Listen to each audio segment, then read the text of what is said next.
नमस्कार दोस्तों, कैसे हैं आप लोग। हमारे YouTube चैनल श्री जीवन मंथन में आपका हार्दिक स्वागत है। मर्यादा पुरुषोत्तम भगवान श्री राम के परम भक्त श्री हनुमान जी के बारे में तो सभी जानते हैं। यह भी जानते हैं कि दशरथ नंदन राम हनुमान के हृदय में बसते हैं। लेकिन क्या आपको यह पता है कि एक बार पवन सुत हनुमान श्री राम जी से लड़ने पहुंच गए। हो सकता है यह जानकर आपको हैरानी हो, लेकिन यह सत्य है। इस घटना का जिक्र श्री राम कथा में भी सुनने को और पढ़ने को मिलता है। लेकिन इससे भी ज्यादा हैरान वाली बात यह है कि पवनसुत जब श्री राम से लड़ने के लिए तैयार हुए तो उन्होंने सौगंध भी मर्यादा पुरुषोत्तम राम की ही ली थी। तो आइए जानते हैं, राम की सौगंध खाकर राम से ही लड़ने चले हनुमान।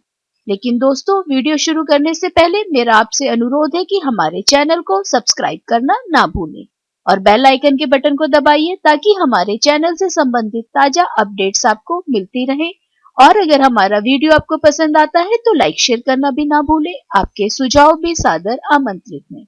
एक बार सुमेरु पर्वत पर सभी संतों की सभा का आयोजन हुआ। कैवर्त देश के राजा सुकंत भी उसी सभा में सभी संतों का आशीर्वाद लेने जा रहे थे। रास्ते में उन्हें देवऋषि नारद मिले। राजा सुकंत ने उन्हें प्रणाम किया। इस पर श्री नारद जी ने उन्हें आशीर्वाद देकर यात्रा का प्रयोजन पूछा। राजा सुकंत ने उन्हें संत सभा के आयोजन की बात बताई। इस पर नारद मुनि ने कहा, अच्छा है, संतों की सभा में जरूर जाना चाहिए। ऐसा कहकर सुकंत को जाने का आदेश दे दिया। सुकंत जैसे ही सभा में जाने के लिए प्रस्थान करने लगे, तैसे ही नारद जी ने उन्हें आवाज दी। इसके बाद कहा कि जिस सभा में जा रहे हो उसमें सभी को प्रणाम करना, लेकिन ऋषि विश्वामित्र का अभिवादन बिल्कुल ना करना। इस पर सुकंत ने पूछा, यह तो उचित नहीं है। तब श्री नारद जी ने कहा कि तुम भी राजा हो, वह भी पहले राजा ही थे, अब संत हो गए हैं, मत करना प्रणाम। राजा सुकंत ने ठीक वैसा ही किया। सभा के समाप्त होते ही विश्वामित्र जी श्री राम से मिलने पहुंचे। वहां पहुंचकर उन्होंने बताया कि उनका अपमान हुआ है। वह इसे भूल भी जाते, लेकिन यह तो संत परंपरा का अपमान है। राम जी ने पूछा, गुरुजी क्या हुआ? तब विश्वामित्र जी ने कहा कि मेरा अपमान हुआ है। राम जी ने पूछा, किसने किया है? तब विश्वामित्र जी ने कहा कि जानकर क्या करोगे?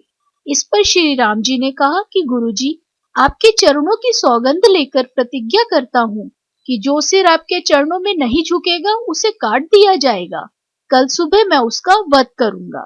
श्री राम की इस सौगंध का जैसे ही राजा सुकंत को पता चला, वह नारद मुनि को ढूंढने लगे। काफी देर तक वह परेशान रहे, लेकिन नारद मुनि उन्हें नहीं मिल रहे थे। व्याकुल होकर जब वह रोने लगे, तब नारद जी प्रकट हुए।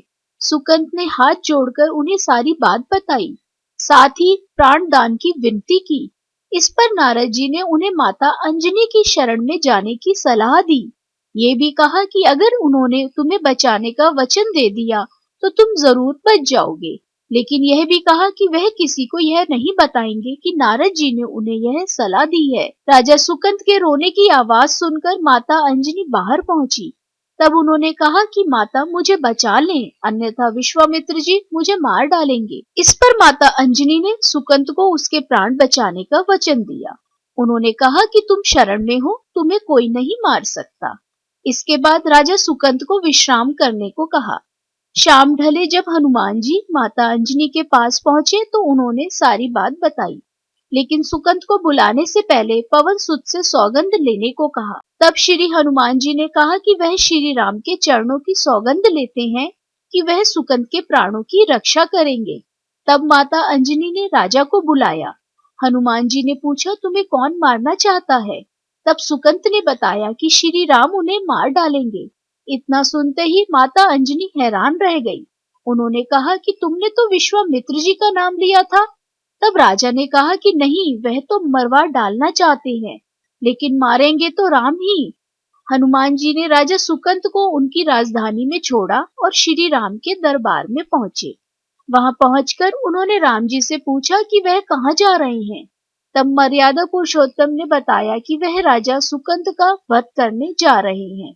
तब हनुमान जी ने कहा, प्रभु उसे मत मारिए। राम जी ने कहा कि वह तो अपने गुरु की सौगंध ले चुके हैं, अब पीछे नहीं हट सकते। हनुमान जी ने कहा, प्रभु मैंने उसके प्राणों की रक्षा के लिए अपने इष्ट देव यानी आपकी सौगंध ली है।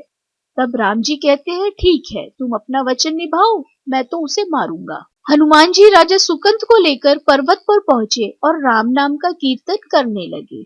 उधर राम जी राजा सुकंद को मारने के लिए उनकी राजधानी पहुंचे, लेकिन वह नहीं मिले तो वह उन्हें ढूंढते हुए पर्वत पर पहुंच गए। वहां हनुमान राम मंत्र का जप कर रहे थे। राम जी को देखते ही सुकंद डर गए। उन्होंने कहा कि अब तो राम जी उसे मार ही डालेंगे। वह बार बार हनुमान जी से पूछता कि बच जाएंगे ना हम। तब हनुमान जी ने कहा, राम मंत्र का जप करते रहो और निश्चिंत रहो, भगवान नाम पर पूरा भरोसा रखो। लेकिन वह काफी डरे हुए थे, तो हनुमान जी ने सुकंद को राम नाम मंत्र के घेरे में बिठा दिया। इसके बाद राम नाम जपने लगे। राम जी ने राजा सुकंद को देखकर जब बाण चलाना शुरू किया तो वह राम नाम के मंत्र के आगे विफल हो जाते हैं। राम जी हताश हो गए कि क्या करें। यह दृश्य देख श्री लक्ष्मण जी को लगा कि हनुमान जी भगवान राम को परेशान कर रहे हैं, तो उन्होंने स्वयं ही हनुमान जी पर बाण चला दिया। लेकिन यह क्या, उस बाण से पवन सुत के बजाय श्री राम मूर्छित हो गए। यह देखते ही लक्ष्मण जी दौड़ पड़े और देखते हैं कि बाण तो हनुमान जी पर चलाया था, लेकिन मूर्छित राम जी कैसे हो गए। तब उन्होंने देखा कि पवन सुत के हृदय में तो श्री राम बसते हैं। राम जी जैसे ही होश में आए वह हनुमान जी की ओर दौड़े। उन्होंने देखा कि उनकी छाती से रक्त बह रहा है। वह हनुमान जी का दर्द देख नहीं पा रहे थे। वह बार बार उनकी छाती पर हाथ रखते और आंखें बंद कर लेते। पवन सुत को होश आया तो उन्होंने देखा कि राम जी आंखें बंद करके हनुमान जी की छाती पर बार बार हाथ रखते हैं और फिर हनुमान जी के सिर पर हाथ फेरते हैं। तब पवन सुत ने सुकंद को पीछे से निकाला और उसे अपनी गोद में बैठा लिया। तभी राम जी ने फिर से हनुमान जी के माथे पर हाथ फेरा, लेकिन इस बार वहां पवन सुत की जगह राजा सुकंद थे। राम जी मुस्कुराए और हनुमान जी से बोल उठे कि नाथ, अब तो आपने इनके सिर पर हाथ रख दिया है। अब तो सब कुछ आपके हाथ में है, इसकी मृत्यु भी और जीवन भी। आप ही सुकंद के जीवन की रक्षा करें। राम जी ने हनुमान जी से कहा कि जिसे तुम अपनी गोद में बिठा लो, उसके सिर पर तो मुझे हाथ रखना ही पड़ेगा, लेकिन गुरु जी को क्या जवाब देंगे। तभी हनुमान जी को विश्वामित्र जी सामने से आते दिखाई पड़े।